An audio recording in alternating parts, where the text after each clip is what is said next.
Oh, dadgum.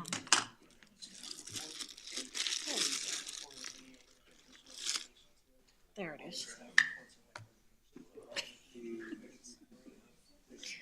I'm pretty ugly. I'm pretty apt to stay that way, so I got to work on it. No, I don't do that, no, because otherwise I'll be confused. So like really the only thing that we would really open up is the stuff under old business. Staff report, I will do it for each one, it'll just download, and then when we go to the business, I will open up each one of those. Open up the staff report and if there's a presentation. City manager report.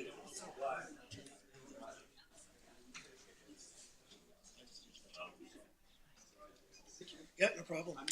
Yeah. All right.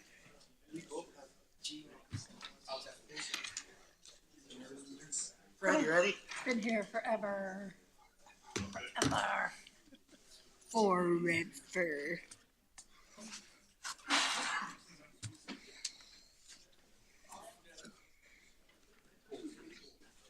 Sit down because I have to stand up again. Tough no knees. Sit. They're giving you your exercise. Up, down, up, Usually down. always go Fred. I need that, but If it was just an I iPhone, sleep more. I'll preach. All right, you good? All right, everybody good on the left, good on the right? Yep. All right. They're fine. Good evening, everybody, and welcome to the regularly scheduled Evans City Council meeting for November 7, 2023. My name is Mark Clark, the mayor. I'll call the meeting to order. Please stand and join me in the Pledge of Allegiance. I pledge allegiance to the flag of the United States of America and to the republic for which it stands, one nation, under God, indivisible, with liberty and justice for all. Roll call, please. Mayor Clerk, Here. Mayor Pro Tem Steer, Here. Councilmember Johnson, Present. Councilmember Neal, Present. Councilmember Mortensen, Here. Councilmember Crabtree. Here. All right, next item on the agenda, audience participation. Is there anybody in the audience that wishes to address City Council on any item that's not of a public hearing or on the agenda? If so, please step forward to the podium, state your name and address for the record. Nancy?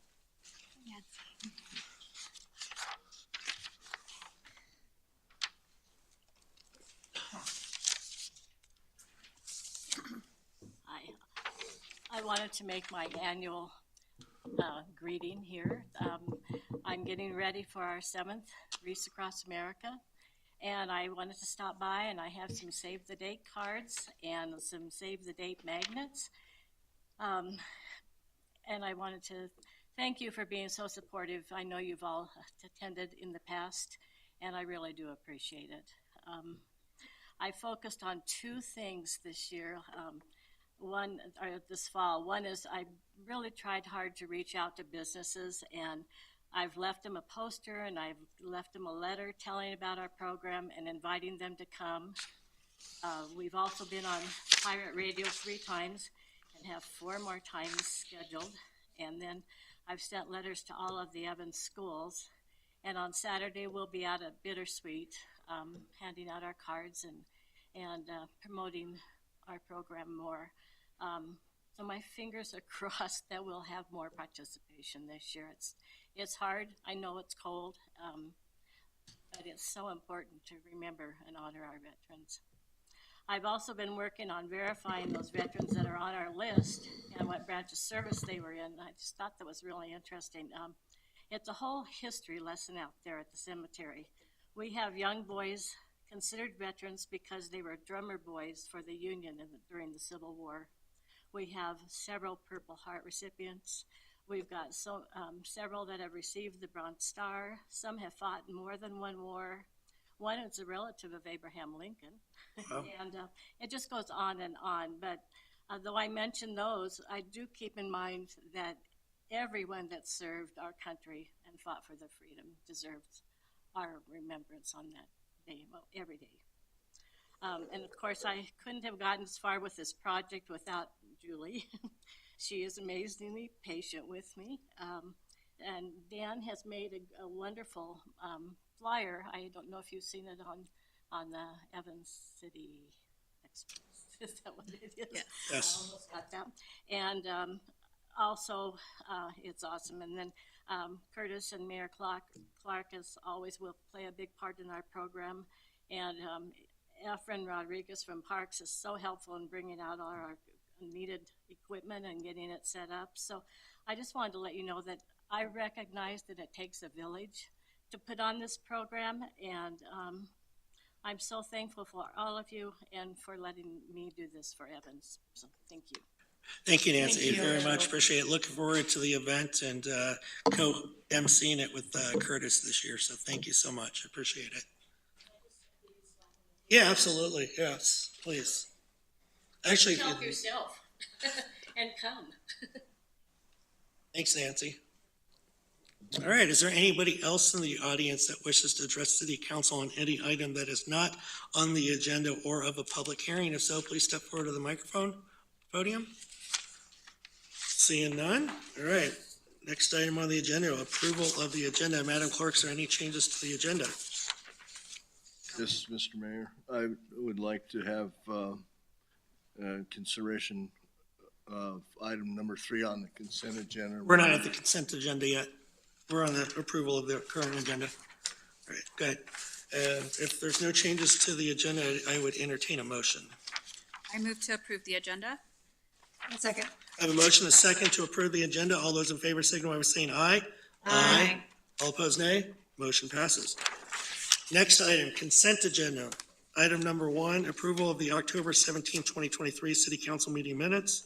Item number 2, consideration of ordinance number 803-23, 2024 budget appropriations, second reading.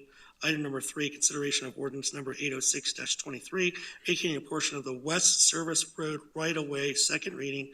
Item number 4, consideration of ordinance number 807-23, rezoning from the Highway 85 Retail and Commercial Regional Corridor, 85 RCR Zone District to the Medium Industrial I-2 Zone District for certain property located at 3112 and 3220 State Street, second reading. And Councilmember Neal, you wanted to mention something? Please go ahead. Yes, I'd like to have item number 3 removed from the consent agenda. I'd like to make some comments about it.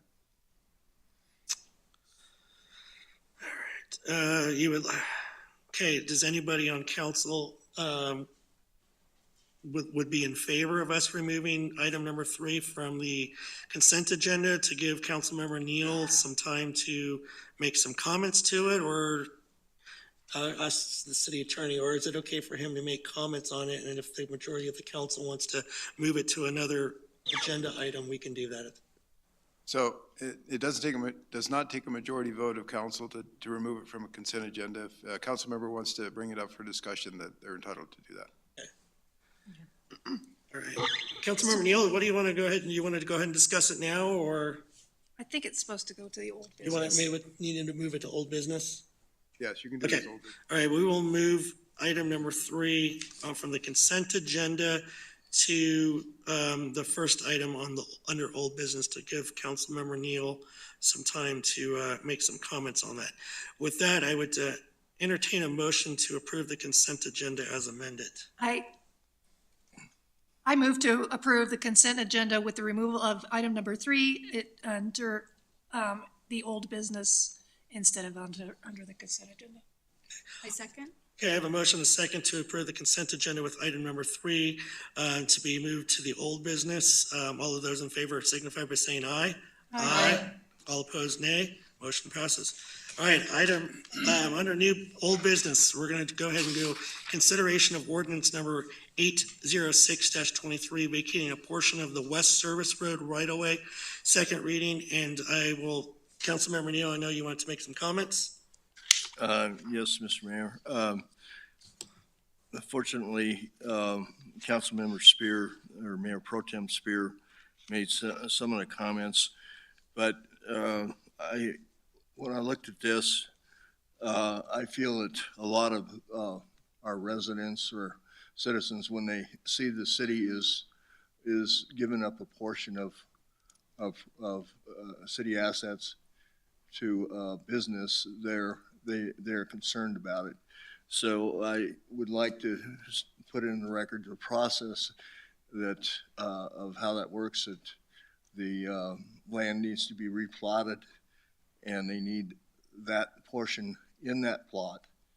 And then once it's replotted and the development has occurred, then the developer will grant the easements, the right-of-way easements necessary for the utilities that are under that section back to the city. So that's the main concern that I had for that. Okay. Any other questions or comments from council on that? Does any staff want to make any clarification on the concerns from Councilmember Neal on his position on that? I see Michael coming up here, so maybe he can help address this issue for you, Councilmember Neal. Good evening, Mayor and council members. Michael Hall, planning. So to respond to your questioner, that's the exact route forward. So we are requesting the vacation of the right-of-way, and that vacation will then be incorporated into the replat of a single lot for this proposed development, which you will hear later tonight. And as part of that replat process, all the easements will be basically dedicated to account for access, or excuse me, utility and drainage purposes in that strip. Thank you. Does that clarify it for you, Councilmember Yes, Neal? I just wanted it on the public record because I'm sure that when people find out, there's going to be some questions that I'm going to have to answer. So if it's I wanted to see if I could get that in the public record so that people are aware that that's the process, Okay. how the process works. Sounds good. Thank you, Councilmember Neal. Thank you, Michael. Appreciate it. And I'm assuming, Mr. Crabb, that we have to probably do a revote on this one because of the comments from Councilmember. Okay. So I move to approve ordinance number 806-23 on second reading. Second. I have a motion and a second to approve ordinance number 806-23 on second reading. All those in favor signify by saying aye. Aye. All opposed, nay. Motion passes. Thank you, Michael. Appreciate it. All right. Item number 5, public hearing, request to remand back to staff consideration of the replat of the plots 1 and 2 of Tuscany, second filing, replat A, known as Saddleback at Tuscany, located on the northeast corner of 37th Street and 47th Avenue. I will open up the public hearing and we'll hear from staff. Yes, Angela Snyder, Community Development. So this has been before you many, many times. And the last time it was before you in July, they knew that they needed to change their financing strategy because they were no longer going to be using affordable housing money from the state. So I spoke with them recently. They still haven't figured out a plan. And they've thought of maybe even changing the design and, which would change this replat entirely, which in the opinion of staff is that they would need to apply again if they change the layout because we'll have the new land use code in place and that'll have different requirements. So remanding it back to staff is kind of a soft denial of the case because if the council chooses to deny it, then our code has some rules about how soon they can reapply. And really, we don't have anything against them applying for what they would like to do. We would just like to see that the financing is all in place and everything's assured before we bring it before you. So that's why we're asking to have it remanded back to staff. All right, thank you. Any questions of staff on this item? Seeing none, okay. Because this is a public hearing, I would ask if there's anybody in the audience that wishes to speak for or against this item, please come up to the podium, state your name and address for the record. I'm seeing none. I will close the public hearing and any council discussion on this, or I would entertain a motion.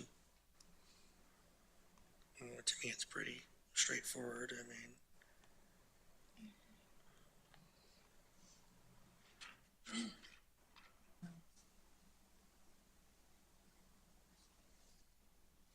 I mean, if they're still not ready to go forward, or they're not sure what's going on, instead of continuing any of this, remand it back to staff and then allow them to approach the city at a later point when they're pretty much able to, Yeah, my only concern is how much later. you know, So, but for right now, I agree that we should just allow it to soft land with the staff. right. I would agree with that too. I agree with that too. Do you have anything? I would entertain a motion if, I move to remand back to staff the consideration of replat of lots 1 and 2 of Tuscany's second filing, replat A, to allow the applicant time to address financing. Second. I have a motion, a second, to remand back to staff the consideration of replat of lots 1 and 2 of Tuscany's second filing, replat A, to allow the applicant time to address financing. All those in favor signify by saying aye. Aye. All opposed, nay. Motion passes. Thank you. All right, next item, item number 6, public hearing, consideration of resolution number 13-2023 to approve Grapevine Hollow second filing, outlot 11, to create 7 lots located southeast of the intersection of Chardonnay Street and Musket Court. I will open up the public hearing and hear from staff. Angela Snyder again. This item was originally continued from April and is now before you. We have agreed upon the development agreement. All of the exhibits have been submitted, so staff feels comfortable in allowing the applicant to present this request to you. So the request is to take, let's see, maybe I turned it on.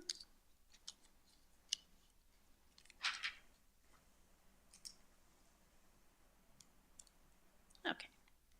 So what you'll see here in the red is a former oil and gas outlot. So it wasn't a park or any of the public space that was included for the development.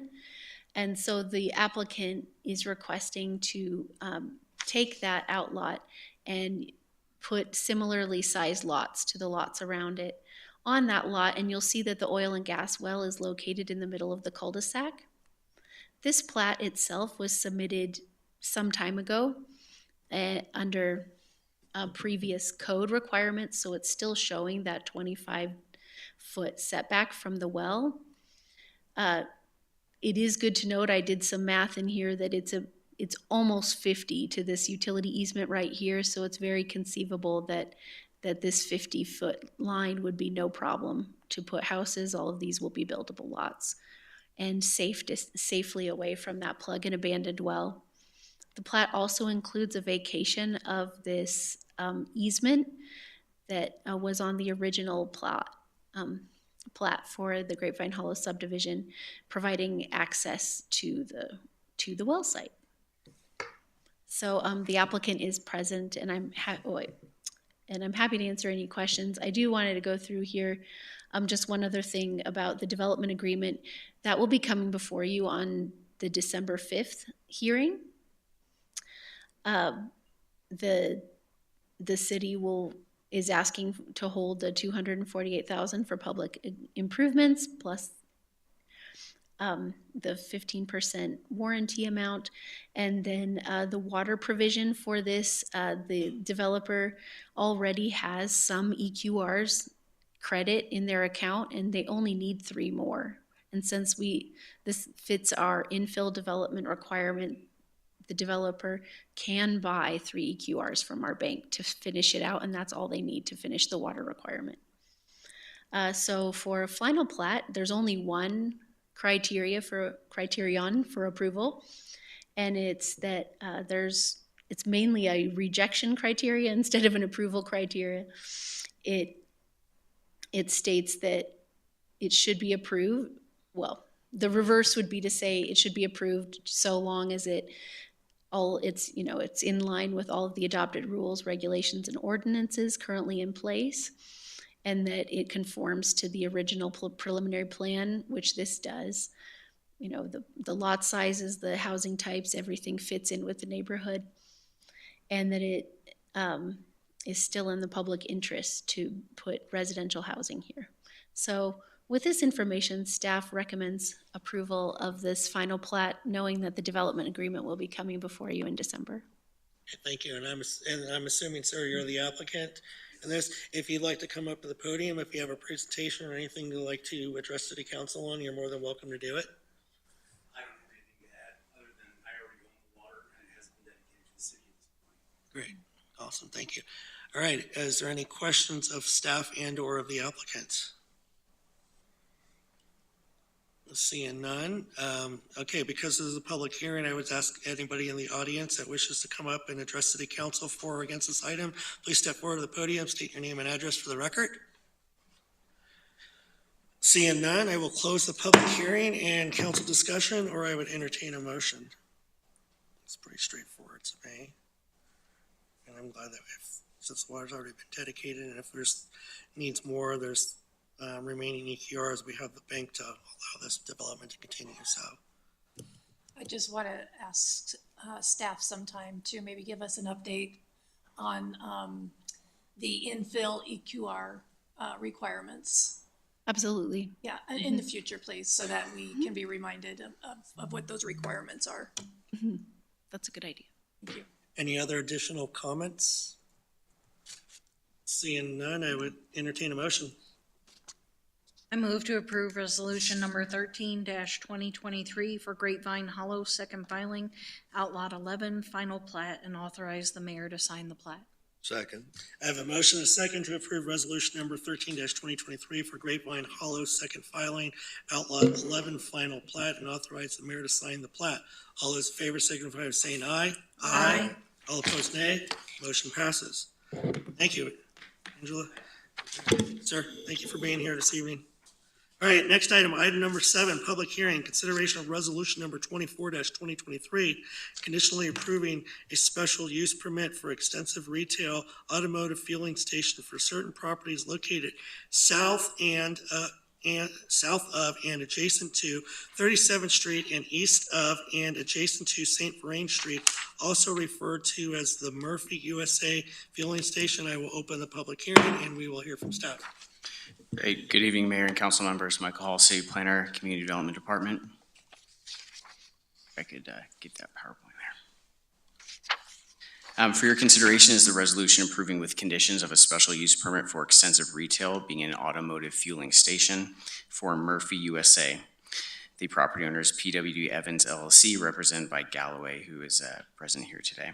For reference, this case was originally introduced at the October 17th City Council meeting, but was requested to be continued by staff to tonight's hearing in order to work through some of the details of the pending site improvement agreement, which will be presented to council at a future date. And note from the previous October 17th meeting, there was significant progress made on that agreement. So although it's still not finalized, staff is comfortable with proceeding with the SUP tonight. Back to the subject request, the site is located south of and adjacent to 37th Street and east of and adjacent to St. Vrain Street and west of US Highway 85. As stated, the application seeks to permit an automotive fueling station via special use permit for Murphy Oil USA Incorporated on the subject site. The property is comprised of 3 parcels owned by PWD Evans LLC, consisting of 1.4 acres and a portion of road right-of-way to be vacated, being the existing West Service Road cul-de-sac area, for a total area of 1.93 acres. All parcels will be integrated into a single replatted lot, and that replat is being processed separately via case number 23-AP-04, which includes the right-of-way vacation that you approved on second reading earlier tonight. The site currently contains 2 commercial buildings, being a liquor store and vacant commercial structure, as well as a residence. All 3 structures will be demolished to accommodate the proposed development. Proposed structures include a Murphy's convenience store with 8 gasoline fuel dispensers and 3 diesel fuel dispensers. Specifically, the primary built improvements include an approximately 2,800 square foot convenience store, 4,700 square foot canopy over the gasoline fuel dispensers, and 1,000 square foot canopy over the diesel fuel dispensers. These structures will cover approximately 11% of the site. Of the remaining portion, approximately 31% will be landscaped area and 58% will be paved. The facility will operate 24 hours per day year-round, and it is anticipated that 12 employees will be based out of the site, with 3 out of the site at any given time. Jumping to the screen, this map shows the existing vicinity of the property. The subject site is highlighted in yellow. Prominent on the slide is US Highway 85, which is located directly to the east of the site. And for reference, the Evans Community Complex is about 600 feet to the west, with Envision directly to the west. This slide shows the subject site. The parcels owned by PWD are numbered 1 through 3. And the portion of the right-of-way to be vacated is numbered as 4. You can see those thin yellow lines indicating the parcel boundaries. For reference, St. Vrain to the west, 37 to the north, and the service road, and 85 to the east. This is the most recent version of the draft site plan as submitted in round 4 of the application materials. For reference, this is the main 8 pumps for the gasoline, the diesel pumps, and this is the convenience store. We have proposed accesses coming out onto 37th Street, which would be right in, right out only. It's not a full movement, so traffic can only go to the east there. No traffic will be allowed to come out to the west. We have an access onto St. Vrain, and then as I mentioned previous as part of the replat, the West Service Road now terminates into the property.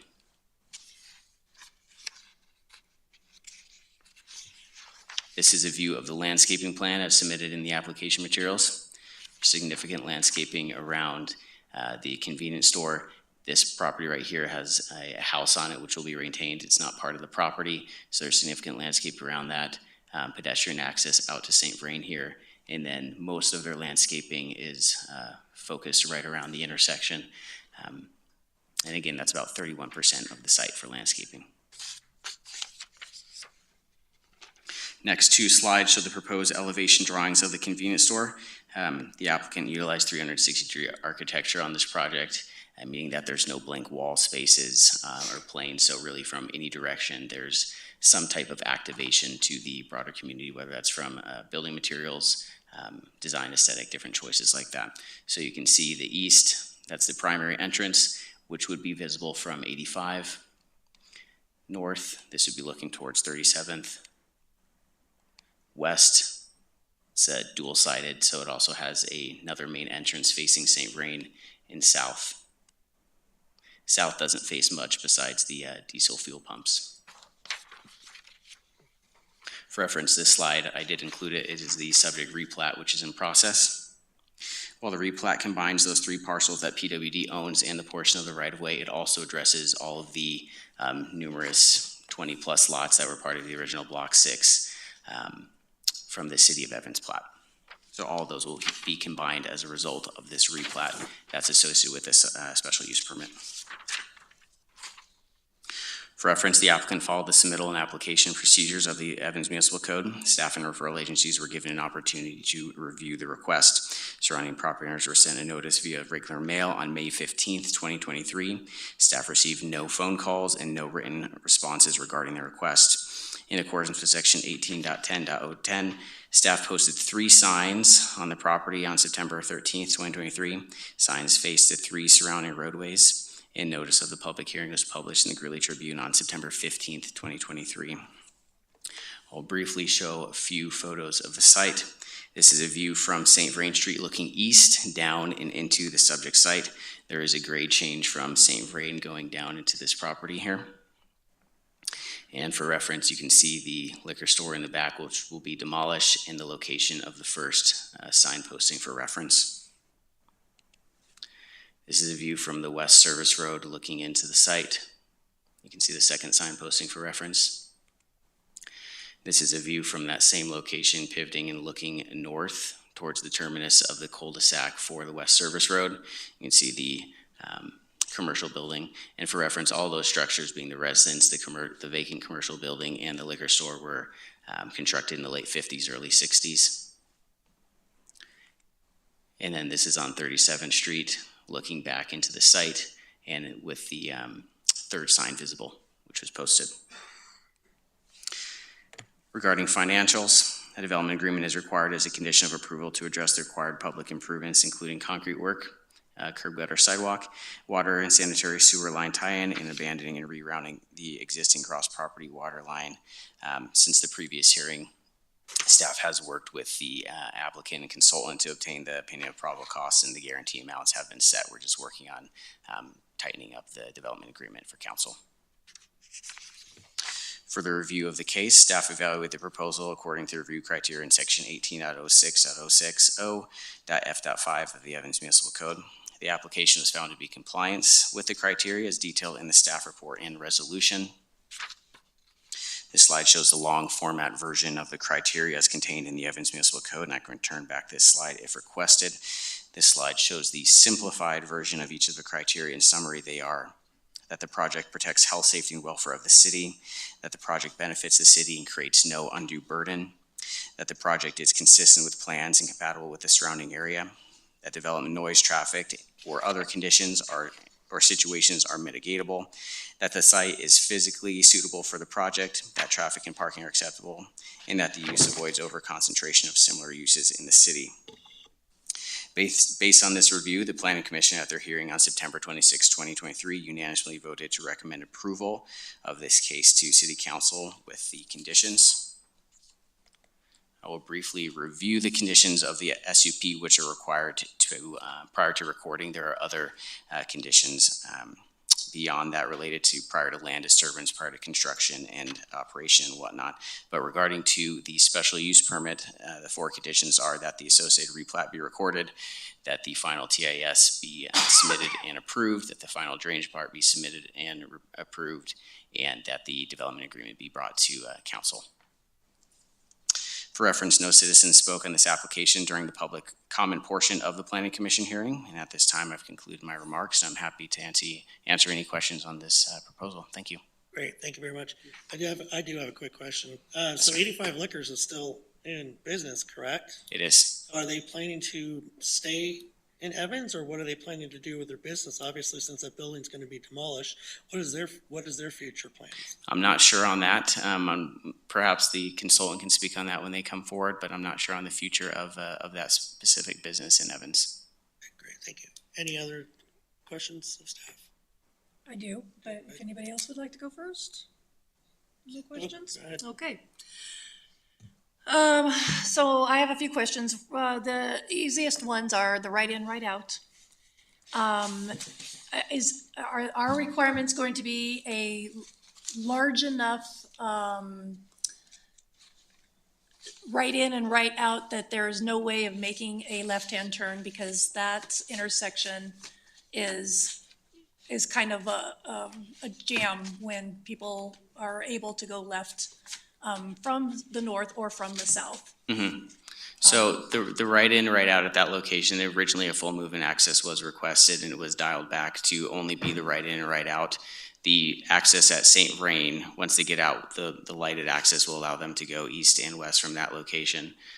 Looks like Mark's coming up on to further that one. So I'm just saying, I mean, it's one thing to say it's right in, right out, and you can, take a left turn, but are we going to have curbs and gutter? There's a pretty whatever? significant pork chop that'll be a raised feature that will prohibit and channelize traffic to be forced to go right in and then right out. And so another issue is along the highway that a lot of people just, go across the dirt median onto Highway 85. Are we requiring any kind of curb and gutter there, or a larger landscaping that does not? So from the site, most of it will be landscaped, so it'd be unable to cross over to Highway 85, but within the parking lot itself, there'll be curb, basically buffering all the landscape areas from the asphalt driving surface. Okay, so those are the easy questions. The more complicated question has always been the drainage issue. I know that you said that as a condition of the terms here is that it's physically suitable for this. So what are we doing as a requirement for the drainage? Because if there's 2 or 3 inches of rain, it is underwater. I'm sure the liquor store people will let you know that that's happened quite a lot in the past. So what are we requiring for improved drainage in that area? Certainly, and Mark Oberschmidt can speak on some of the technical aspects, but drainage has been the kind of highlight and contentious point throughout this entire application processing that we've been working on. One of the issues is that Mark can go into, but the involvement with CDOT here. So it's not a condition of the special use permit. One of the items that is, I believe it's prior to land disturbance, is that they have to work with CDOT to also basically engineer the tie-in from the drainage outfall to go to CDOT, which has their basically drainage structures in Highway 85. So that's a separate condition that's, again, prior to land disturbance. But to answer your question, it has been an ongoing issue. There are some talks of alternative design that would account for some of the flow before it hits the property in order to capture that, reduce the number of CFS going onto the property to reduce what is coming off the property. But with that summary, Mark. Okay, so the issue here is that the drainage from CDOT drains back onto the property rather than going east across the highway. The pipes are essentially set up to take the water off the highway, and obviously you're going uphill once you get to the west side of the highway. So the problem had pre-existed when the I-85 was built. The 85 timing and when the original buildings were timing is still unknown. The developer and the engineer and I have worked together to maximize the volume of storage on the property for detention / just holding the water as long as possible. It's still not sufficient to hold all the water. So we're looking at alternative off-site designs that can restrict the amount of water reaching the site in the first place, because the issue is that this is the low area of the area. Everything comes here. There's no other place for it to go. Excuse me. And one of the options we're looking at is actually expanding our detention pond out here on the complex with the developer's help to reduce the amount of water leaving this part of west of St. Vrain before it even gets there. So if we can accomplish that and get the amount of detention that's needed between the two properties, we may reduce the amount of flooding that actually happens in the intersection. Yeah, and my concern is that I don't want to reduce the amount of flooding here and then push it on the neighbors on the east side of the highway, which are already concerned because they believe that since this was built here, that has pushed the water over onto them. So I just want to make sure that when we're looking at the design, that we're not, directly negatively impacting the neighbors across the other side of the highway, even worse than what they're. Yeah, so this short-term solution, we're looking to use our existing detention pond out here on the south side of the complex and make it bigger. The long-term solution is to build a pipe and take it down to the river. And we've looked at that as an alternative early in the east side storm sewer design. And it is feasible. It's going to be a very large pipe, and it's going to require some serious thinking and design. But it is possible. So this will be a short-term solution to mitigate it a little bit. The long-term solution will divert essentially all the water west of St. Vrain straight to the South Platte. And you'd only have the water on site and immediately off of St. Vrain Street going into the property. So that would mitigate both the localized flooding on this property and any flooding on the east side of the highway. But that's 10 years out when we find the money.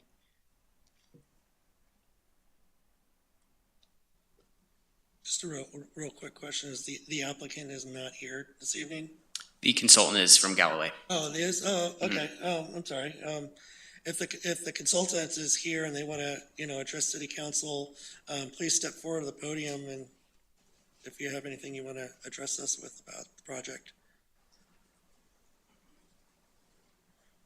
Good evening, Mayor. Good evening, Council. My name is Jeff Weeder. I'm with Galloway. Here representing PWD and Murphy. We're at 5500 Greenwood Plaza Boulevard, Greenwood Village, Colorado, 80111. I don't have anything to add. Michael, just like I said during the Planning Commission meeting, is very thorough in terms of his presentation. Obviously, you guys know the background of the area. You understand its challenges. No matter what redevelopment would come in, has to deal with the challenge, has to deal with the lack of infrastructure, has to try and make the situation better. Mark spoke to a little bit of the infrastructure or future infrastructure and what we've done and what we're trying to accomplish now at this point. I can tell you that where when the site floods now and backs up into into the structures, into the liquor store, we've graded the site so that all of the flooding lies outside of the operable areas on site. So if you're filling your vehicle at the fuel pump and there's a big rainstorm and you're kind of huddled under there waiting it out, it will not pond up to your feet, right? It's not going to pond up into those areas. So we've graded the site to accomplish that. We still have some technical stuff to work out, and we're willing to do so. But it's present no matter how you want to handle it or how you want to cut it or what you'd want to develop on it. It's there, have to be dealt with. There was a question about relocation of the liquor store. Yes. Or I know that it's amicable in terms of notification of when to vacate and all of that. I do not know what his plans are, and I'm not sure the current landowner PWD knows either. So, but I know it's amicable. It's not contentious at all. If you have some specific questions, I'm willing to answer it as best possible, and I'd like to thank staff. They've been awesome. This is a very difficult site. It's a very difficult situation, and the collaboration with all of staff has been fantastic. The local knowledge here is something that you don't often see in a municipality, right? You just don't see this history of understanding the situation on land. It's, I guess, a lot more ephemeral in many other municipalities, so it's kind of cool.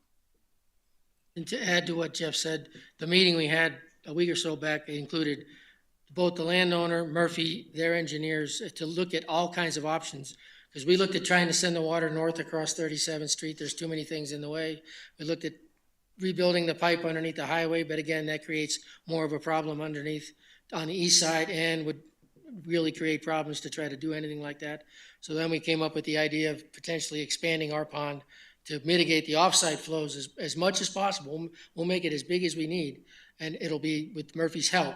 And that will help us make that happen, and it improves the viability of their site in the long term, but it also makes it developable now. Any other additional questions? Okay. Councilmember Neal? I just have some comments. Okay, we'll wait to the guy. I just have a small question. What about that residential piece? Do they not know what's happening? Why is this not part of that? The owner of the land tried to buy that parcel and negotiations were not successful. Okay. Again, to point out, there are two residences. The further east one will be demolished as part of the development. Yeah, I was just shocked that the other didn't want to sell or That corner holdout. Mm-hmm. that, because if you look at the economic growth that's going around that, it's going to be a solo resident in a vibrant new area. It's not uncommon, Jeff, to have somebody hold out the timer. They didn't offer enough. Yeah, exactly. Yeah. Any other That's additional? normally what it is, but Any other additional questions from staff and or of the?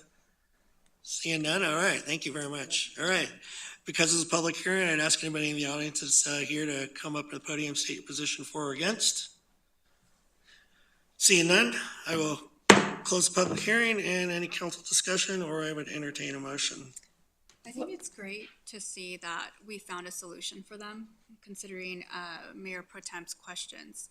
So it's great that we're working together to find that solution to make this happen. So That thank was you. short-term solution, to Well, hopefully yeah. eventually long-term Eventually solution, long yeah. term, but to help them establish themselves there. Because I remember getting phone calls from the previous owner of Highway 85 Liquor all the time, going, what are we doing about the drainage? Always having to put sandbags up there to try to mitigate some of that, and always wanted to know what we were eventually gonna do with that, so. So I knew him too, but I also know the residents on the east side of the highway too. Right. And they're getting older. They can't really recover from flooding as well as they did when they were younger. And knowing the history of this property, I have mixed feelings. I'm very happy to see it being torn down and developed and something new and shiny there. I would have to caution staff, it looks like Highway 85 now is a place where none of us on the east side or anybody traveling through Highway 85 should ever run out of fuel. All right, I mean, we have now fuel on every single corner, which is kind of, I mean, it's a boon for the city as far as our tax revenue goes. However, it doesn't do anything as far as livability of this ward. So I would just hope that we would start to look into other things to install into our Highway 85 corridor. I'm also concerned about the traffic. The traffic there, I know when the businesses were operational, the traffic there is just horrible. So I hope that we do indeed have a really good traffic flow. And for anybody wondering what I'm looking at, I'm just looking at the maps up here. So anyways, I'm happy to see development. It'll look really nice, but I just think that we need to look into alternatives on businesses on Highway 85. I'd also like to echo that. Me too. Just from people I've heard from, and no, not just one individual, but we need the diversity. We really do. And like Mayor Pro Tem said, there's now gas stations on, every major corner.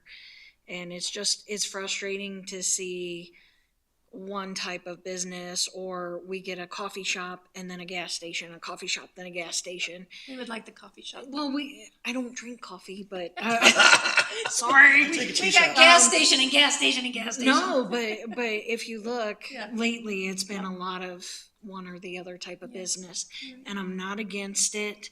I just would like to see a more balanced growth. And that's what a lot of people here in the town want as well, is that balanced growth. And I understand the right in, right out, but I'm going to tell you, people don't follow them because on the north end of McDonald's on 23rd, I can't tell you how many people cut me off to turn left when it's only a right. And I know there's not much we can do, but I agree with you on those cautionary, measures. We got to be certain, because we can't always have a policeman sitting there watching people. And even again at McDonald's, you're only supposed to turn right out of there. How many people? Sam's yes. Club. How Nobody many people can. turn left? And I'm sitting there like, oh. So I agree with the Mayor Pro Tem on her concerns. But I also agree with her, and so do quite a few people that I've talked to, that we need to expand. Councilmember Neal, I know you've been very patient, so. Well, I'm gonna address them right in, right out.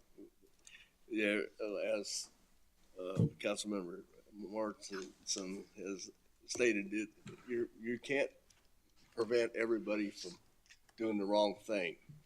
But and I noticed, right across the street to the north and to the west, the right in, right out at Peerless Tire, people are constantly turning left out of there. You can do the best you can with it, and that's it. You can't prevent people unless you just nail them with a policeman standing right there, in the shadows, and grabbing them and giving them a ticket for doing Or you it. got a median. You can just design it the best way you can to try to prevent it. I'm happy to hear from the developer, representative, that he has had great help from our staff. It's always nice to hear that staff is complimented from outside the city for being helpful and doing their jobs. I'm looking forward to having this completed. I visit Murphy gas stations when I travel, so I'm looking forward to getting them in here and getting this site cleaned up a little bit more than it's been for many, many years since Taco John's went out of business there, and that's been a long time ago. So let's get this project rolling. Do you want to address any of your concerns from number 3 on here? No, I think I've covered that already in the whole business. I think the great thing about this, this happening here, it's, as mentioned, it's gonna, improve the aesthetic of the area. But not only that, we are always, 85 is kind of like a drive-through highway. And we always want to have, people exit and come, and explore 37th, since it's our main arterial. And so I think that will help, stop them there, because they'll get gas as well as see, hey, let's, if we have some time during the weekend, let's explore Evans. So, I mean, I appreciate the business being there, and this is exciting to see that corner kind of cleaned up, so. All right, I would like to say thank you so much for coming into our community and doing business with us. We really appreciate you having here and being a part of our community. I also agree with what was said regarding also continuing to diversify the Evans economy as well. So, I just want to say thank you to the staff for being, great individuals and providing great services to those that are coming into Evans and doing business with us. So thank you to everybody. I appreciate it.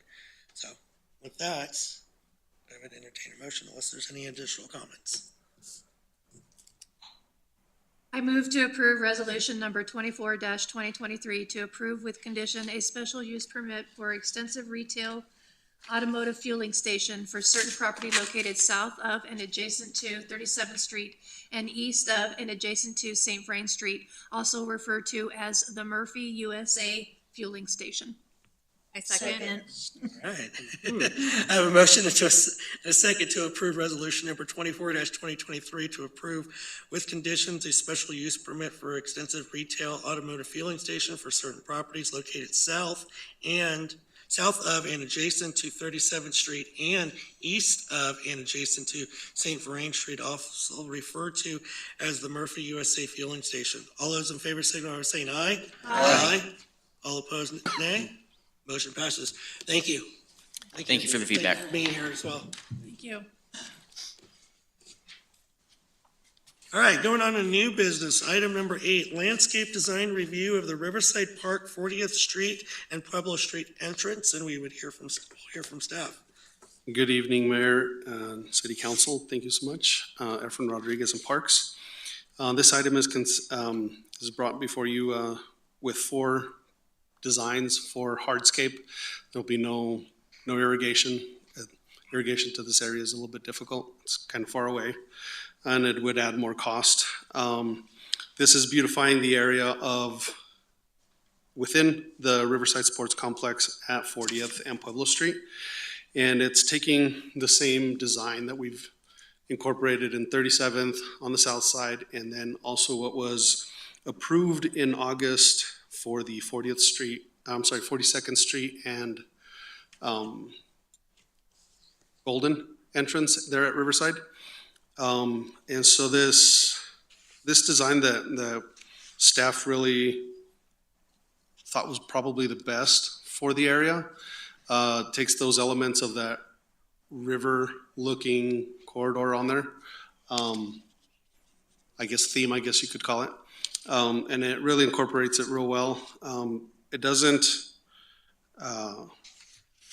leave big open areas of just one type of rock, one similar type of rock. But it provides depth with the boulders and the different colors of rocks. So that's why we decided on liking that. I believe it's option 1A for $70,360. We feel that's going to provide the best visual representation of the ongoing theme, and it'll provide that depth and contrast with the different colored rocks and stones and boulders.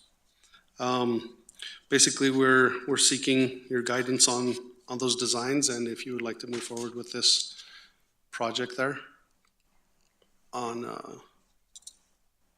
40th and Pueblo Street. So, Um, I'm sorry, go ahead. We do have the funding for that was 140,000 that was approved in August, and of that, we've already allocated 41,500 to the entrance on 42nd Street, so that leaves us about 97,000.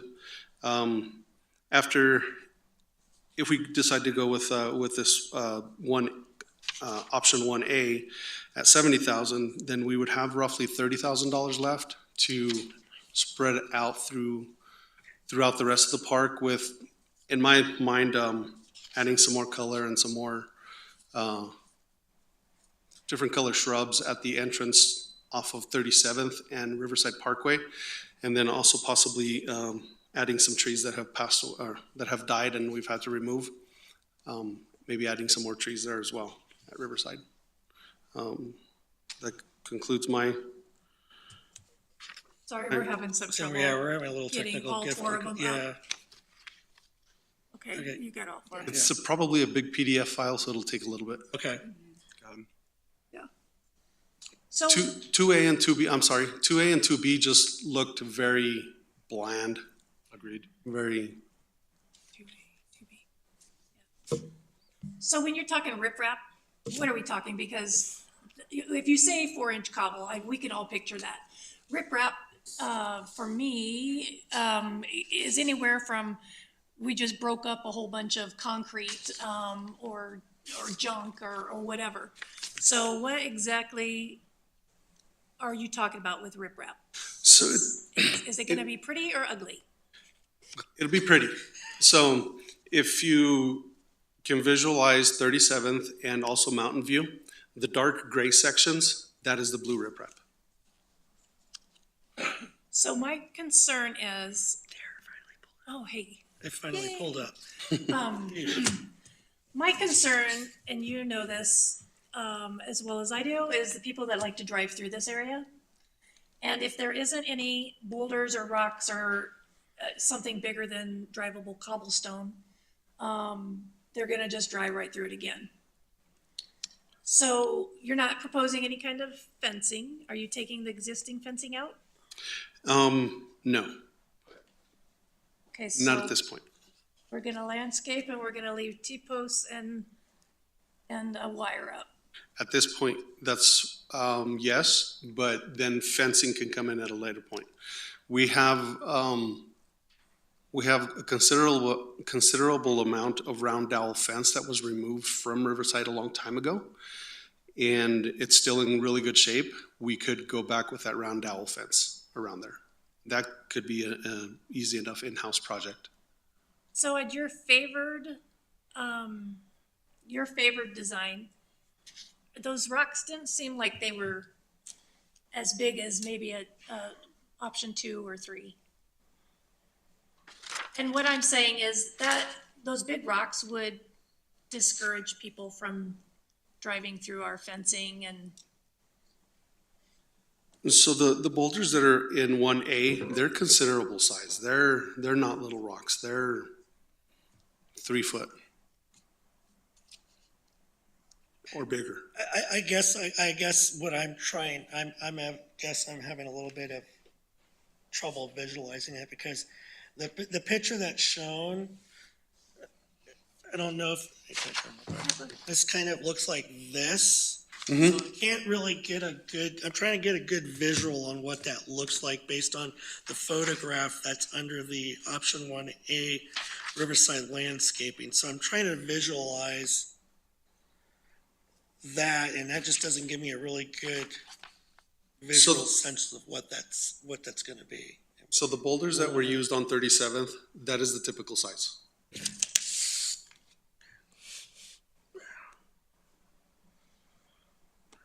And some of those are 3 foot, 4 foot. Okay, in so diameter. some They're of them big are 3 boulders. foot, 4, okay, and that's, I guess, why I'm just trying to, And see, and I wish we had this picture up right, there. yeah. Because where this tree is on the south, west side of this corner is where, between these, on that south side is where people like to drive through. Okay. Correct. And then the other thing though, is that road, gets drifters a lot that take out the fence in the wintertime. And so what I don't want to do is spend a lot of money on this this section here. When it's not one of the main entrances. I mean, I want it to look nice, but I don't think that a intricate design is probably a high priority. I agree with that.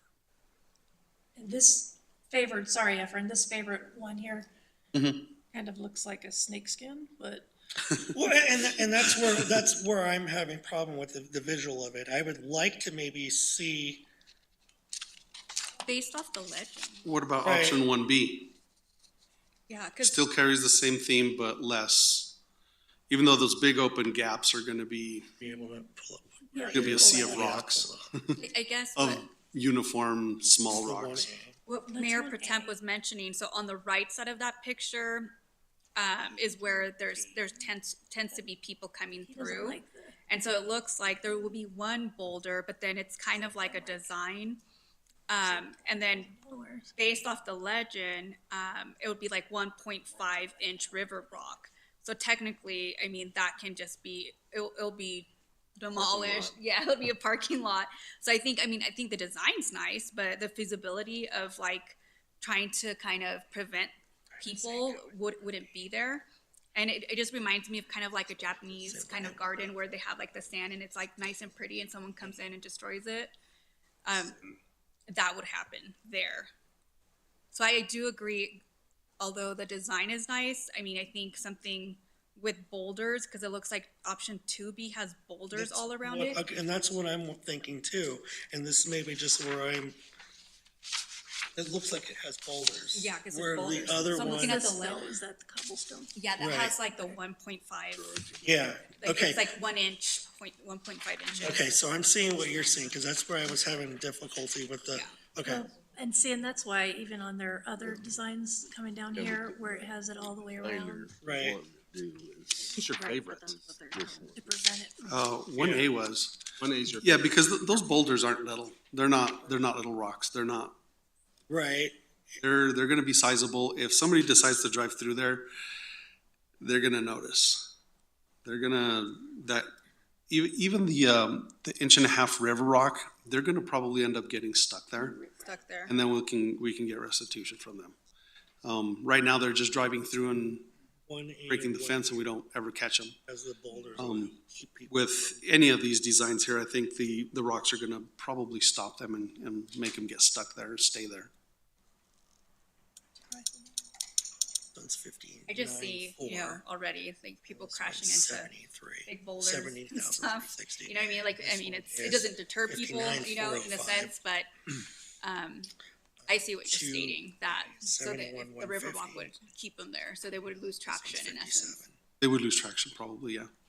Yeah, cause it's 1.5 and then the other ones are like 4 inches to 8 inches. So, and that's just Yeah, that that's- side. So they get larger, 4-inch to 8-inch. right? Those are gonna stop a vehicle. They're Right. not gonna let them I guess what I'm trying to easily say drive is away. that if it were just the simple, what number is this one? The last one? The last one, this is 2B. 2B? To be. If just something simple like that, I would say that because, It's 2A. what do I want to say?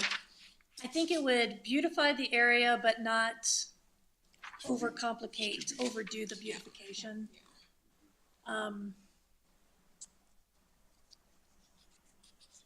And we could use money for the Riverside Park sign on 37th.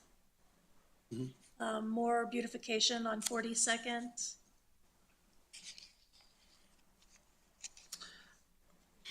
So the entrance to 42nd has already been decided on, and it did take elements of this river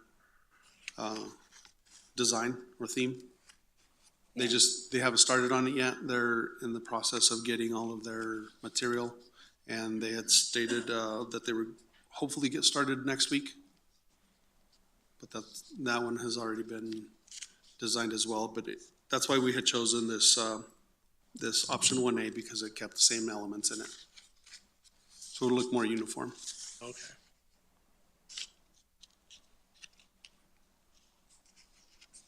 Anybody have any other comments or thoughts on this? I mean, I guess, okay, I'm glad you brought that up because, you know, yeah, to make it more uniformic, that's why you would go with that. But, I mean, 1B wouldn't be totally out of the option either. I mean, it would, You said that's 1 inch rock. 1 inch rock.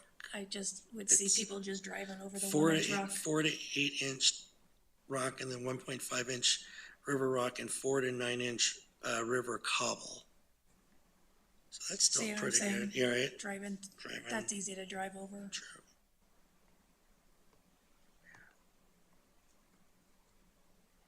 Anybody have any thoughts? Councilmember Neal, looks like you got your just But I was question just your. thinking maybe we could put one of those big rocks in the right in, right out. Mr. Mayor, if I may, Yes. I've got the design for 42nd Street pulled up on my computer. If you'd like, I can walk up and show you guys. Yes, that would be great. Yes, thank you. Yeah, because that'd make a difference. Yeah, that would make a big difference because, yeah, Was I like comatose when we voted on oh, this? okay. So that makes a big That makes a big, difference. okay, got it. Okay, now I get, to Okay. okay. I Okay. must have been comatose, I think, when we voted on this. Did we vote on this? Did this come to us? Yes. When? Because I actually don't remember it either. I don't remember 15. it at all. It was in the August Yes. 15th. Okay, I did. okay. Okay, now it makes sense. I have a So- visual. Thank you, Efren. Because it was under 50,000. Yeah. Okay, Purchasing it for these 50,000, got it. but I didn't want to move forward without you guys having. I think it's set, there we go. Okay, got it. Okay, now it makes Alright. sense now. Thank you. Okay, No, got it. yeah. Okay, makes sense now. Pay closer attention to that. Making sure you're paying What we're, Thank what we're consenting to. Okay, that makes more sense to me now. All right. Okay. But I don't see even okay, got it. Okay. Okay, got it. Alrighty. For uniformic purposes, I think, 1A would kind of have to, 1A is good? Yeah. it would have, Yes. yeah, because I mean, otherwise if we went with It'd look something else, weird. it would look, yeah. Yeah. Okay. Thanks for, Sorry. yeah, It took us a while It's to get okay. there. yeah, We just bring you the information. yeah. Any other comments on this, thoughts on it? I think we've addressed it. To go? One We A? vote on it. 1A, no, we don't have a motion for this. It was just council direction okay. on it. Yeah. Yes. 1A. Okay, 1A. Perfect, thank you. Thank you. Thank you. Thank you. It's less for Efren to mow though. I know, we spent all this money and boom, now let's fill it out with rock and mulch. That equipment's gonna be wrecked here in a little bit. I mean, it's been used. All right, next item on the agenda, item number 9, consideration of resolution number 27-2023, request for city asset disposal of fleet and equipment. We'll hear from staff. Good evening. Doug Talmadge, Operations. Cameron Turner, Fleet Specialist. Tonight, we are asking you, council, for consideration of resolution number 27-2023, authorizing the Evans Operations Department to dispose of a decommissioned street sweeper pursuant to the city surplus abandoned property disposal policy. The Operations Department is prepared via public auction to dispose of street sweeper. The street sweeper to be disposed of is in a state of disrepair, costs too much to fix and maintain, and is no longer useful. The street sweeper information is below. We are requesting the city council a resolution approving disposal of the decommissioned street sweeper.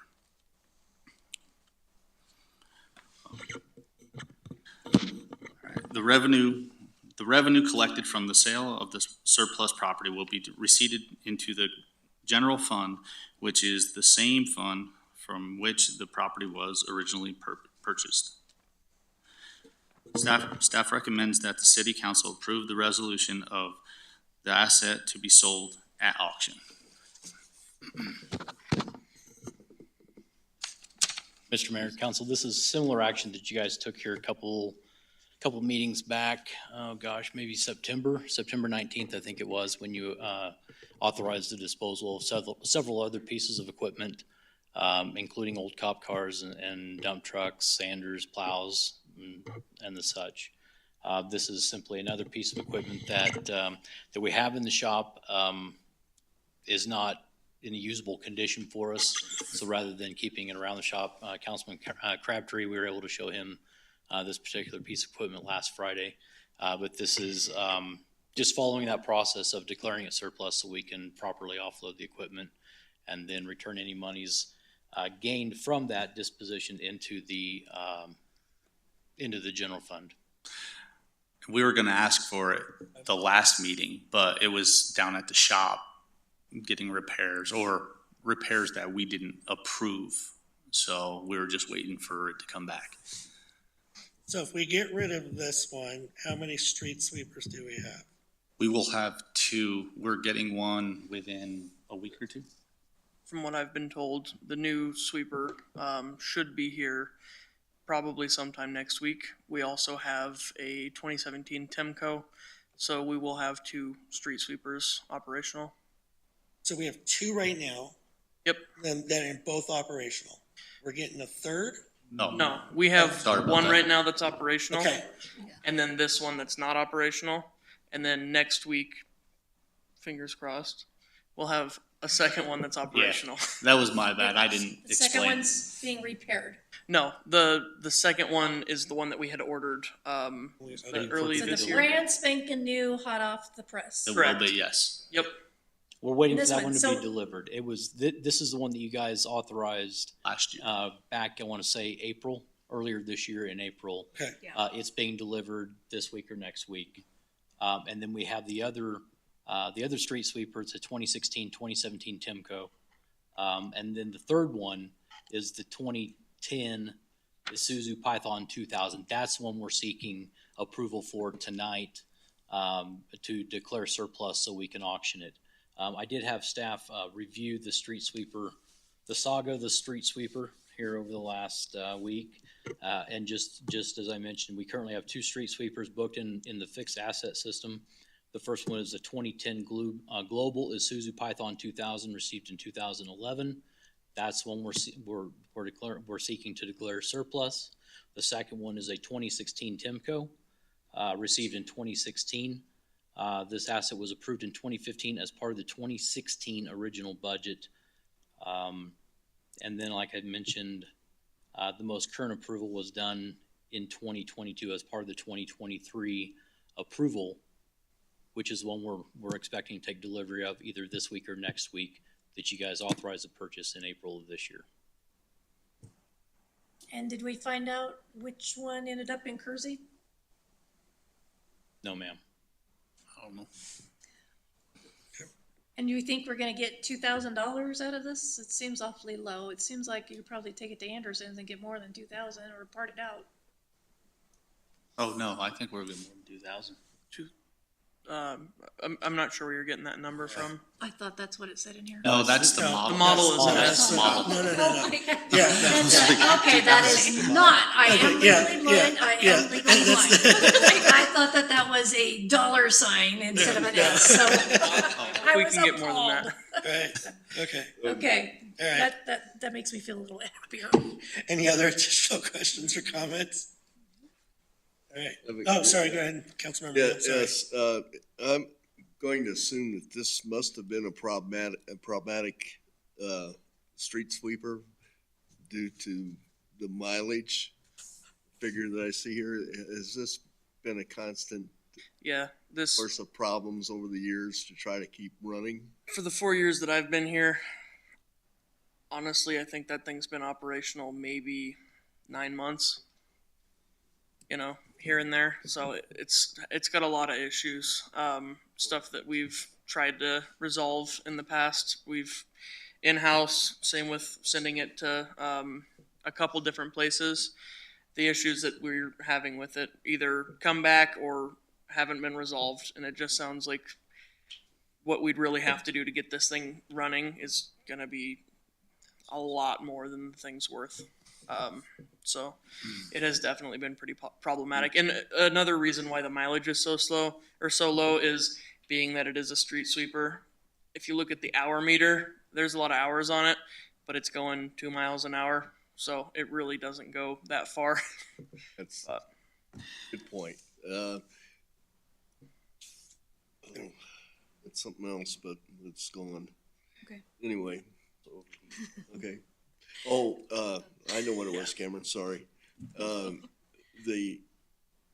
You did have it in for, to check to see what the cost of repair would be, and it was over 20,000. Yeah, I want to say it was close to 25. 25,000, Yeah, something like because that. I think they tried charging us 5,000 just to For diag Yeah. stuff. The main issues with it, there's a pretty big issue with overheating on the auxiliary motor. That's one of the ones that's been worked on multiple times, and it just has not been resolved. It usually can run for anywhere from 2 to 4 hours before it starts to overheat, and it overheats to the point where it shuts itself down. There is also a big problem with the chain in the back. So this is a mechanical style sweeper, unlike our other one, which is a regenerative air sweeper. So that's more of a vacuum, whereas this one we're talking about actually has a conveyor belt and a broom, and it throws the debris onto that conveyor. Well, that conveyor belt is all kinds of messed up. Bearings, the motor, the chains, the belt itself is just stretched to the point where you can't really tension it anymore. So repairing that is pretty costly. It's almost the whole sweeper part of the machine needs substantial work. The truck itself is okay, but can't do much with Just not something for sweeping. that can't do its job, I guess. Thank you. Any other additional questions or comments? Seeing none, I would entertain a motion. I move to approve resolution number 27-2023 to authorize the disposal of the 2010 Global Python S2000 street sweeper. Second. We have a motion and a second to approve resolution number 27-2023 to authorize the disposal of the 2010 Global Python S2000 street sweeper. All those in favor signify by saying aye. Aye. All opposed, nay. Motion passes. Thank you, guys. Appreciate it.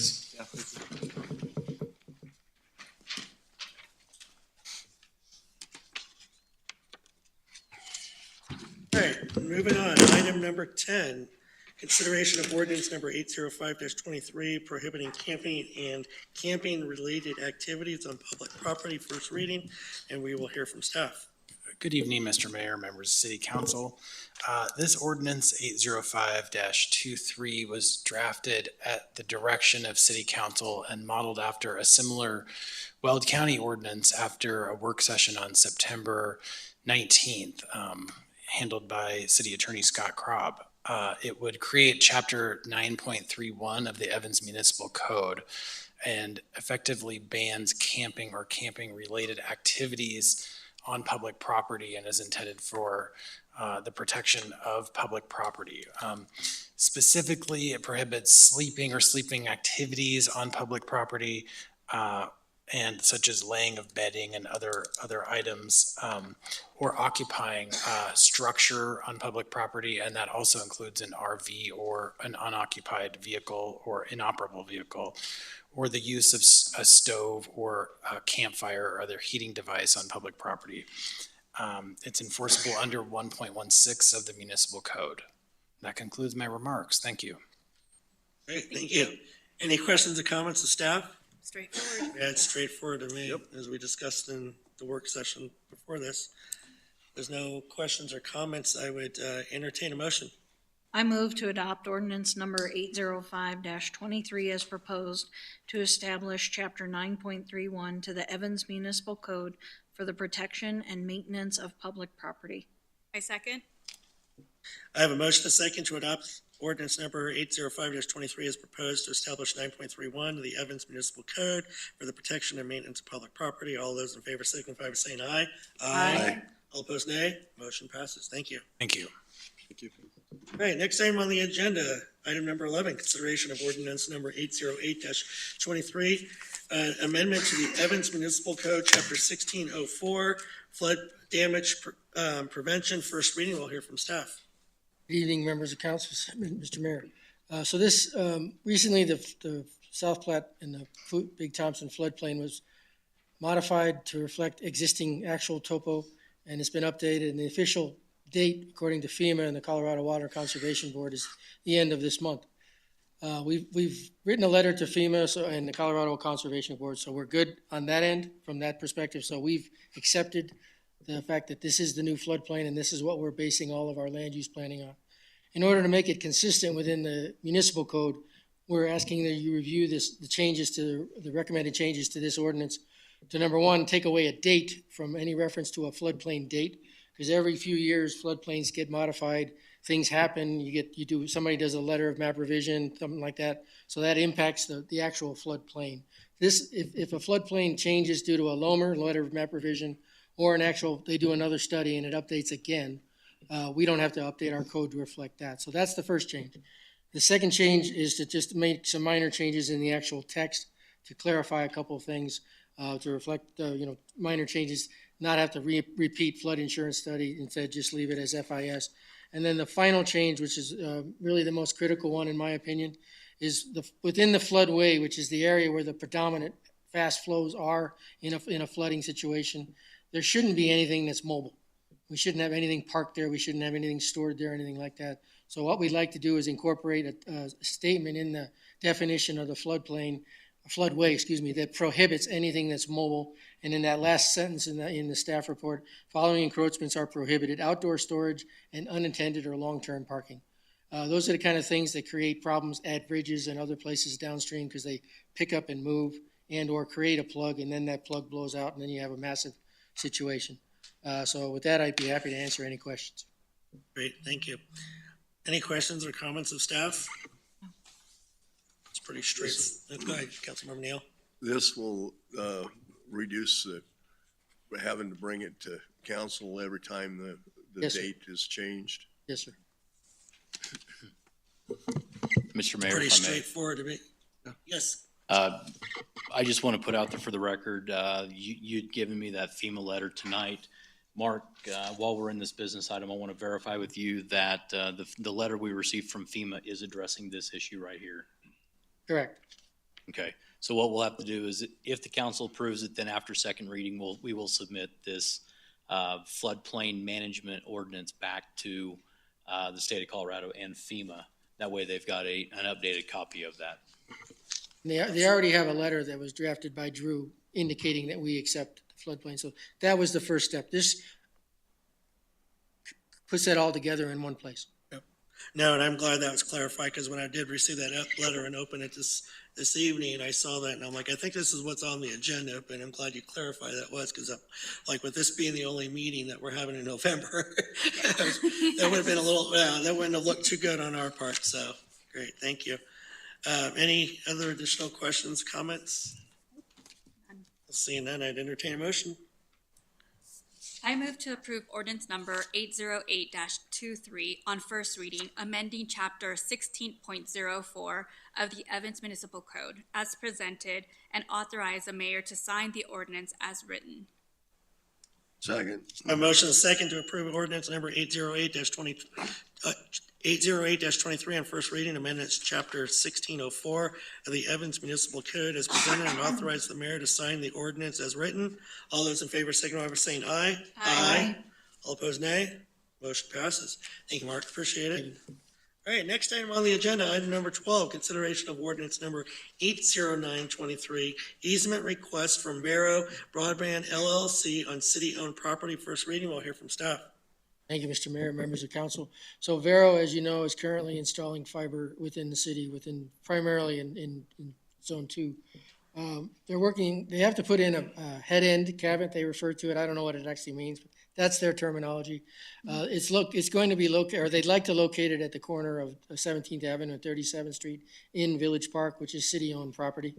They're looking for a little 200 square foot, 10 by 20 easement on the north side of 37th Street, west of 17th, about 150 feet, so just west of that that building on the corner. And we did this a couple years ago where we sold an easement to another firm down by the river, and we used those same property valuations, which were on the high side in my mind. And this is only 200 square feet, so that's why the dollar offer is only $748. But we need to have the easement in place before they can actually install the equipment. They're moving very well. They're responding to any issues that come up. I'm very happy with Vero in the process that they're going through. We have homeowners that call and Vero's on it the next day, either getting it fixed or making sure that somebody else gets it fixed. So we've been very happy with their performance so far. So we're recommending that this easement be approved, and I'll be happy to answer any questions. Great, thank you. Any questions, comments of staff? So we give these guys an easement, sell that, and then the next person, I don't know, Allo comes in and wants to have an easement. Where do we get all of the easements from? And how are we going to be equal on our easements? I don't quite understand the question, but the easement is for them to use the property and Right. maintain the property for their benefit, but still, we still own the land. Yeah, It says purchasing. Right, yeah, yeah, it does say it purchasing. does say purchasing. You're purchasing the easement, but the easement doesn't mean you own Okay, the so we land. can sell this exact same easement, rights to the next company? So if No, I Alan, don't think that, I don't know. Can he sell an easement? I don't know, Scott. So she's Not at, an exclusive easement. oh, it's not, The space that is being used by that infrastructure is unlikely to be used by anyone else. I think it's undervalued in price. A head end is the heart of. Yeah, it is network the heart of system. the network, yes. Yeah, and this is what ties the entire system together, that then sends on the main line. And $748, it's not gonna get a lot of traffic from their techs, but it doesn't seem like a lot of money, especially for this to be generating that much revenue and subscribers. Well, you think the price is too low? I do. I've seen some people rent head-in space. So it's a constant revenue generator instead of one time. One time. so I mean, I guess to Mayor Pro Tem's point, I have to, so if Allo needed an easement in that same area, they would not be entitled to an easement in that same area? so adjacent to it. They wouldn't be able to put the same, because they'd have separate equipment, so they wouldn't be able to squeeze it all into that same 200 square feet, I don't think. Yeah, no, you wouldn't share a head-in with a competitor. Okay. That's, and all the head-in is just racks of servers that tie all of them together, Right, then okay. send them on the main line. So I guess mentioning that, like, you would, not the same one, but like right next to, let Allo wanted to Yeah. do the same thing. You could have 6 of them. Six of them next to. Yeah, it's all their equipment, it's their main. Okay, so yeah. It's okay, like their okay. IT closet I get it room. now. I get it now. Okay, I get it. So so they're just getting that small end cap. Okay, I get it now. But that's why I also But think that this- it's not, But we're undervaluing it. Undervaluing it, yeah. I'm more than willing to go back to them and look at another value, because we looked, like I said, if you remember, when there was an easement that was purchased down by the river below the industrial park, is for a pipe to go from industrial way out to the river as part of that water augmentation plan a year and a half ago. And we spent about $2,000 for that easement. Those were the land values that we used and for that purchase. And one of them was, I think there was a $9 a square foot, and then, I don't remember, I don't have them in the actual exhibit, I don't think. No, I don't. So that's where we came up with the actual dollar value, average dollar value of $3.74. Normal commercial land on a corner like that would be $8 to $10 a square foot. But again, you're only talking 200 square feet. So you're not gonna get that much more money. I mean, it might get up to $2,000 on a one-time basis. I agree with that. But if you Can we look at do it. a lease? Yeah. You could lease it. You could do that. Is that something that we can entertain? Yeah. Is I doing agree with a 10-year lease Well, hopefully they're here longer than that, but yeah. Well, we Start can, with 10 years. that gives us the opportunity to change the lease Yeah, terms understood. and get more money. I agree. I understood. Well, I can go back to them with that. I actually kind of tend to agree with that. Yeah. Okay. I hadn't thought of that, so thank I you. actually tend to agree with it. I do, so. Anybody else thoughts on that? I mean, so with that being said, it looks like we want you to, Continuance? we want to just go ahead and continue this to go ahead, Councilmember Nero, sorry. What are we doing with Comcast? Are we leasing the easements to Comcast? They don't, they're all, this is a separate easement that doesn't exist now. We looked at the plat, and if there had been an easement there already that they could fit everything in, that we wouldn't be doing anything at this point. But there isn't, in order, that's enough, big enough to accommodate their equipment. XL, Comcast, Atmos, CenturyLink, all those guys, they're either in the right of way or they're in an existing easement that was platted when the property was developed. So those we don't get any money from. Thank you. Yeah, I'm in favor of probably tabling this and going out and renegotiating with them. Would anybody else agree or disagree with that? Okay, For that. I'll take it back to them and see what they say, and I'll bring it back to you, So with hopefully that- by the next meeting. Okay, so Thank with you. that, Thank you. do we need to do a motion to continue this? I'm sorry, yeah, I mean, you probably need a motion to continue. Okay, all right. I would entertain a motion to continue. Okay, so I move to continue the Resolution. oh, let me see. Okay, I move to continue, the consideration of ordinance number 809-23 easement request from Vero Broadband LLC on city-owned property, first reading. I second. I have a motion and a second to table consideration of ordinance number 809-23, easement request from Vero Broadband LLC on city-owned property, first reading. All those in favor signify by saying aye. Aye. All opposed, nay. Motion passes. Thank you. Thank you. Thank you. All right, next item on the agenda, report, city manager. Yes, Mayor and Council, I have 6 items for you tonight. Number one, just a reminder, I do not have anything scheduled for the next city council meeting on November 21st due to the Thanksgiving holiday. So after tonight, our next city council meeting will be December 5th, 2023. Number 2, in your email, you should have a save the date for the holiday lighting ceremony for Friday, December 1st from 6 to 8 p.m. here at the Evans Community Complex. Earlier today, we received our letter of approval from the Colorado Department of Public Health and Environment for the Evans Roadway Lift Station project over at 31st Street and Highway 85. So this is a huge step forward in getting that project and development at that corner moving forward.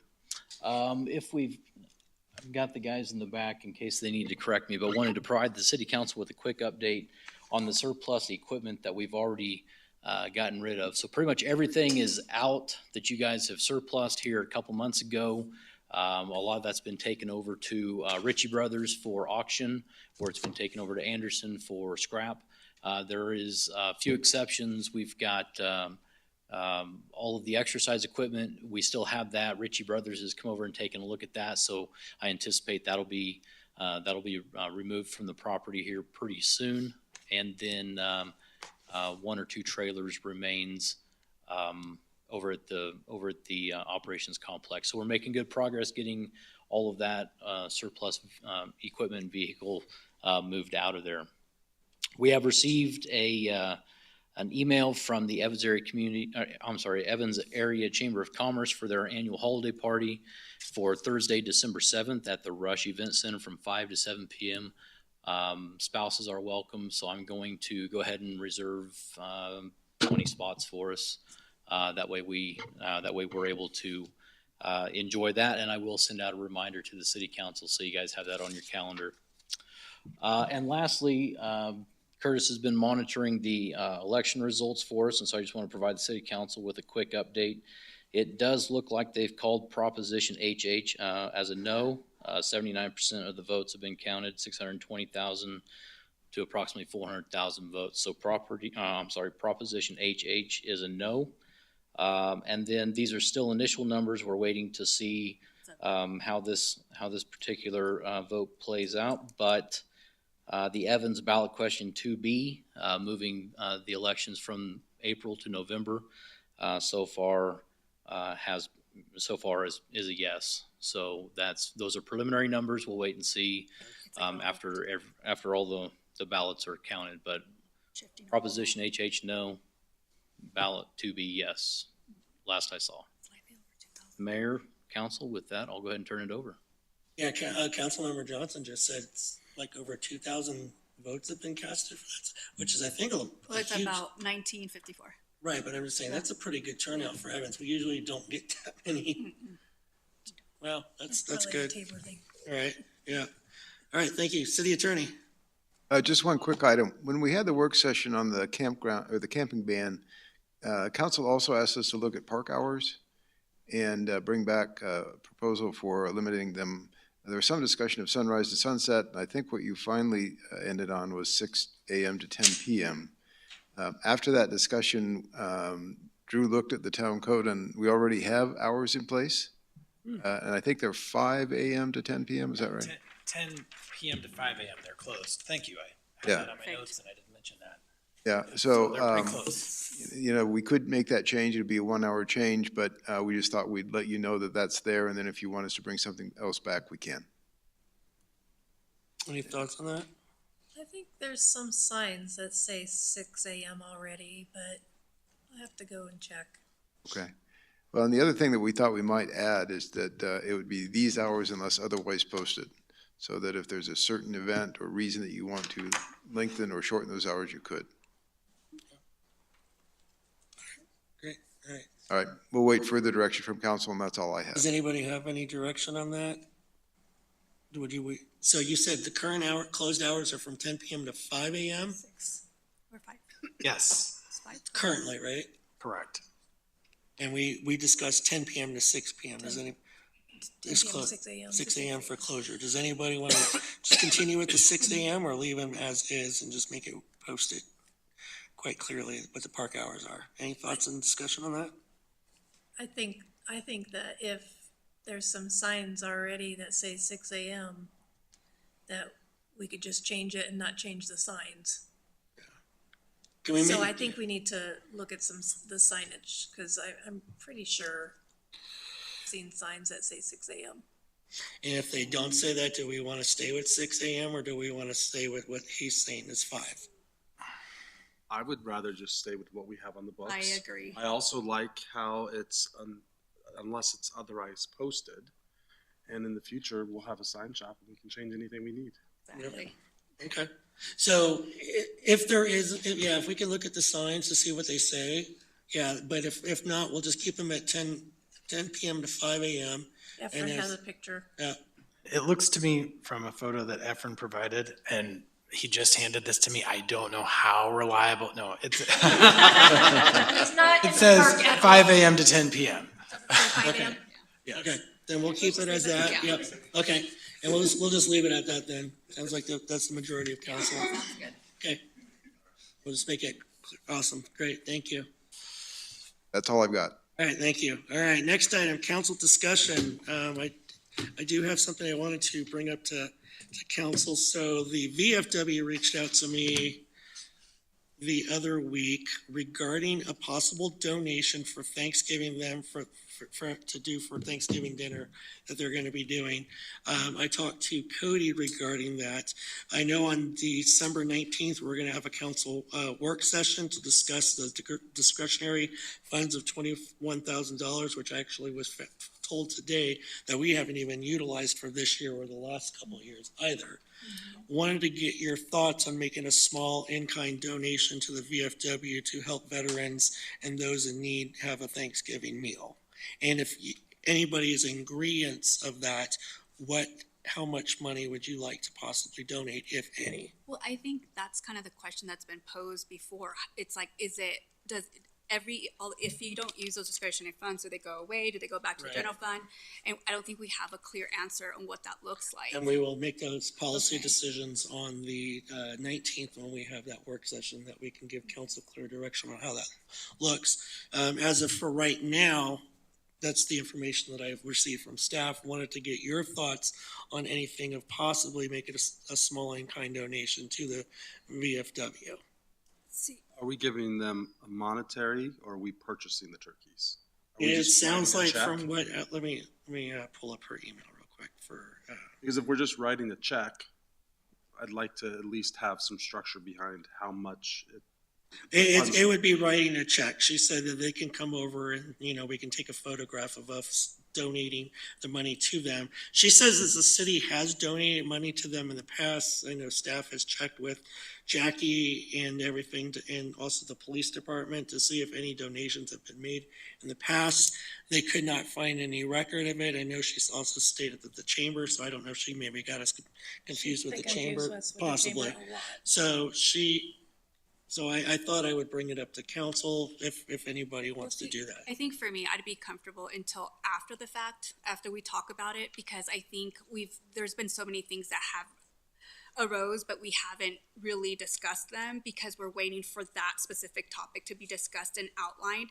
And so we have an understanding of what that looks like for all of us. You see what I'm saying? Right, no, and I agree, and that's why I'm bringing it up to you guys if you want to consider At that least now. for me, I would that's- consider it. Okay. I think it's an important. Now, I don't recall the city providing funds for that in the past. And I didn't either, I and that's didn't why either, I since I've been had here. staff look into it, because I didn't think that either, but Are they looking at just having the meal on Thanksgiving Day then, or? yeah, they're looking like doing a Thanksgiving meal, and they're asking for any in-kind donation if we would like to contribute anything. Well, I think the last time we used this money was for Bright Futures. Yep. It was a check for the Was a entire lot. thing, entire $21,000 to the Weld County. Right. And I'm thinking if we did a monetary donation, it wouldn't be anywhere that amount. See, Yeah. for me, I think Yeah, it's, $500. well, for me, it's Yeah. because the reason why I state this, and it's not that I wouldn't want to, it's just, I want to know what that looks like, because we don't know what these discretionary funds look like. And so, for example, if I have agency of using, because, I mean, it's 21,000, so that means that each council member gets 3,000. Right. And if I have the agency of saying, I want to donate to a specific cause that's near and dear to my heart, I want to have that option to do that. And that's You know what why I mean? we'll But we make that don't know policy, that right, yet. and like, we'll make that policy or give staff direction on that policy in December. But that's why, since we don't have a policy in place, that's why I'm asking council now, until we get a policy in place, what are your thoughts on maybe this time giving them a donation, if anything, and then that policy will now be set after the 19th, and then we will know exactly where we can use those funds and what those funds would be used for. I think that all sounds great. And I think, they could, I'm kind of assuming from being there that, we could donate for, $500 would be probably plenty to help them out. Yeah. I'm assuming, but I don't know. Yeah, and that's why I'm bringing it up. If you have a number in mind, we can all agree on. If that's the direction we want to go, then I'm for it. I say like $1,000. I think it should be based on a head count. Because I was Should thinking, give them- thinking along with Mayor Well, Pro no, Tem they- about $500. What do you mean? If they don't, I don't think they know what, Yeah. how many people are What coming. if there's no type of RSVP or anything at all? They It's just, you show up that day. just show up. Sometimes people You show up just show and up. they eat them out and they don't have any food left, and other times they Okay. don't have the people that show up, and so It's, yeah. Yeah. So I'm with Hallie. I was thinking $1,000. $1,000. Yeah. But, maybe do they do a Christmas dinner as well? Because we could do 500 for Thanksgiving They probably Oh, that's a do. good idea. for Christmas. They probably do. I just want to point out that the VFW, and I know it's been a long time, and Fred and I go back and forth over who knows more history or not, but the VFW has done a lot for us, including building the structure that we use for Heritage Day at City Park.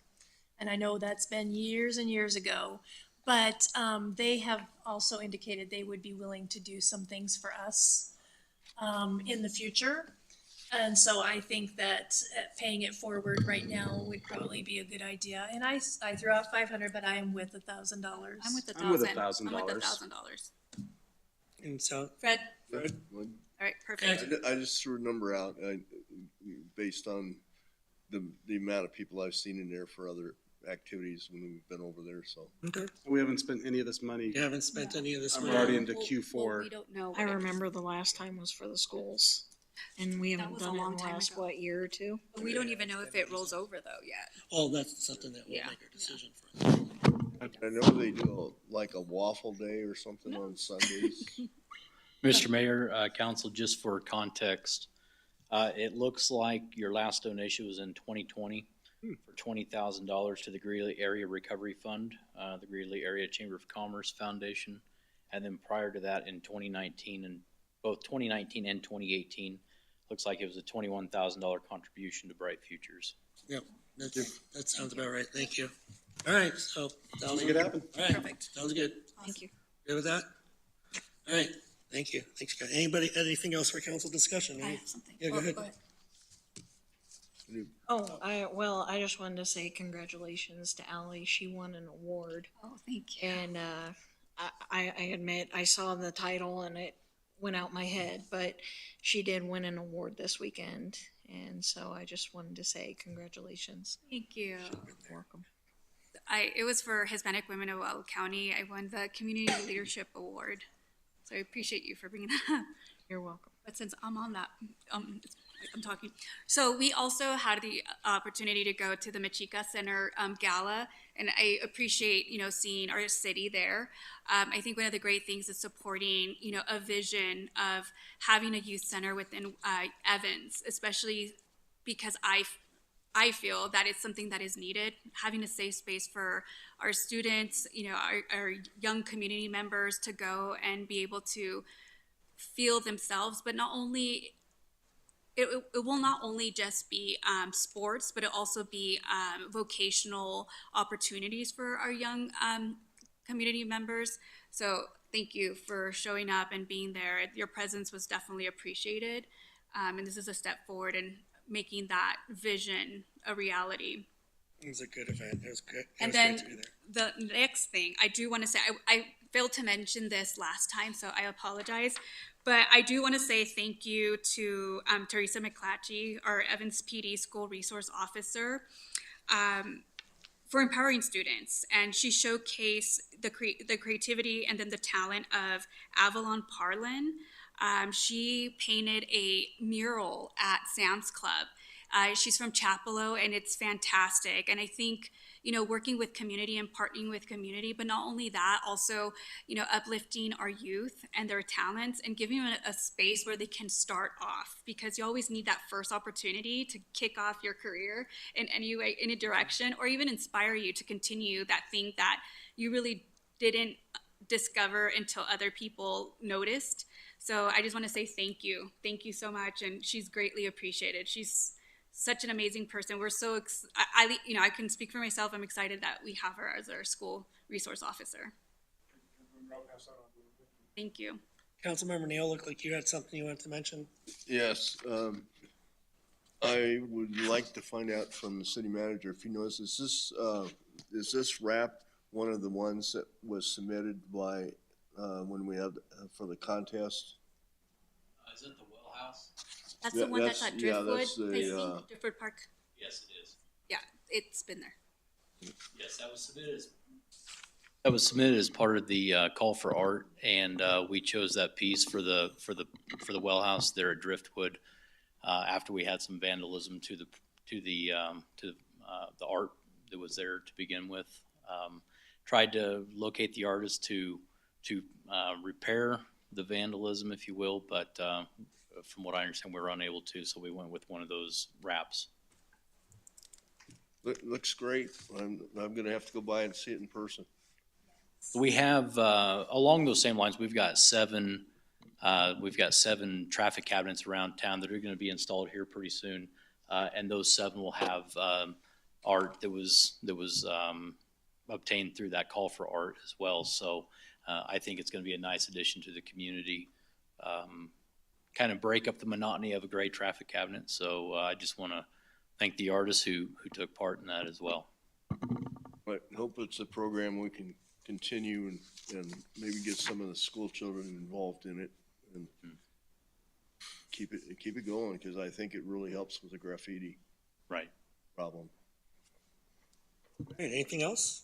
Yeah, I had the privilege of having a city tour, and I have to say that I'm really impressed with the team that the city of Evans has. I've met a lot of people so far, and I'm really, really impressed with the absolute leadership ability and knowledge, and it's an award-winning situation, so good job. Keep it up. Awesome. Yeah, you Well, came it's in fun. at a We great- took Jeff into some pretty gnarly areas. Yeah. Took him on a pretty in-depth tour of the wastewater treatment plant. Did not enjoy that. Did you let him swim? Did you let They're getting rid of the biosolids. You need to get down there and. Yep, yep. I was really Check it out. impressed. You have a really good, You received an airy welcome. yeah, that was only.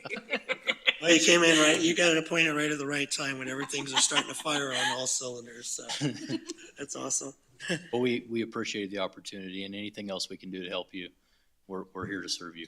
Thank you. All right, well, if there's nothing else, I would entertain a motion for the executive session. I move to go into executive session to receive advice from the city attorney and discuss litigation and negotiations related to the NISP project pursuant to CRS section 24-6-4024B and C. Second. I have a motion to second to go in executive session. All those in favor signify by saying aye. Aye. All opposed, nay. Motion passes.